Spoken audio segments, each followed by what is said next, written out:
While you are staying at home, you may be searching for subjects to paint and draw from around the house. Artists have always been very adept at using what comes to hand to express all sorts of ideas, both personal and universal.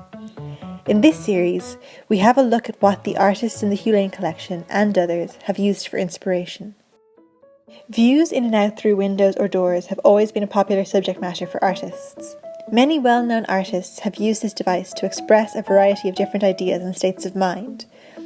Light or dark, closed or open, the window not only serves as a source of light or architectural detail, but also as a metaphor for hope, change, redemption, or a step into the unknown. Here is a painting from the Hugh Lane collection by Nora McGuinness called Garden Green. In this painting, everyday kitchen utensils are on a table in a window. Past the table and through the window, we can see into the garden. The light is brighter and there are vibrant greens. The eye is led to a girl in a white dress. The painting is made with blocks of colour in a cubist style.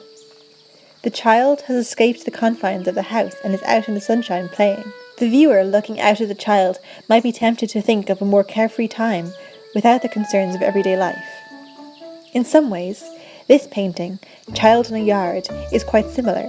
There is a cool interior looking out into a brighter outside where a child stands looking back. The child again is surrounded by a bright shade of green. The interior is stark with just dark grey walls. The child is staring directly at the viewer. Do you think there was a different feel to this work? Maybe something more troubling, a contrast between darkness and light, innocence and loss of innocence. Contemporary Irish artist Mary Burke also frequently uses windows and doors as subjects in her work. Once again, we have a cool interior opening out into a sunny day filled with possibilities. There is a familiarity to this scene. You can see a familiar style house with a familiar outside. No need for exotic locations or grand dwellings. Mary Burke's work often concentrates on the beauty and mystery of the suburbs. And yet there is an excitement in the light, the prospect of a day ahead. Sunshine, beaches, adventures, freedom. Typically, in paintings of windows, the room is dark and the window opens onto a brighter scene. This is to suggest the possibility of escape, hope, and change. Occasionally, though, it is the interior that is bathed in warm colours and the exterior, through the window, is dark. In this instance, the viewer might see the interior room as a safe haven from the unknown and possibly dangerous nighttime scene outside. Picasso, who created numerous paintings and drawings of windows all through his career, said they communicated the relationship between the interior and exterior of spaces. They were the meeting points between artist and the world. In this beautiful drawing by Corot, a woman is sitting in the window sewing. She is holding a piece of material in her left hand and a scissors in her right. According to the title, she is a seamstress. Behind her, the window is thrown wide open and light is flowing in. What do you think is her state of mind? Is she listening to the busy Paris streets, wishing she were out there, away from this eye-straining work? Is she thinking about lunch? Sometimes artists will take the opposite view, from the outside in. Southern Window is one of Louis Le Brocquet's earliest work. Again, it centres on a woman, this time seen from the outside through an open window. Outside it is hot and she is in the cool interior. The window can function as a boundary, separating space and worlds. She's alone and she is unaware of the viewer. Is she feeling bored and isolated or content? What do you think? In this work by contemporary Irish artist Dorothy Smith, a golden interior is surrounded by a dark night. The warm colours draw you in to the centre of the painting. The viewer is once again outside, but this time they are looking in at a cosy interior scene.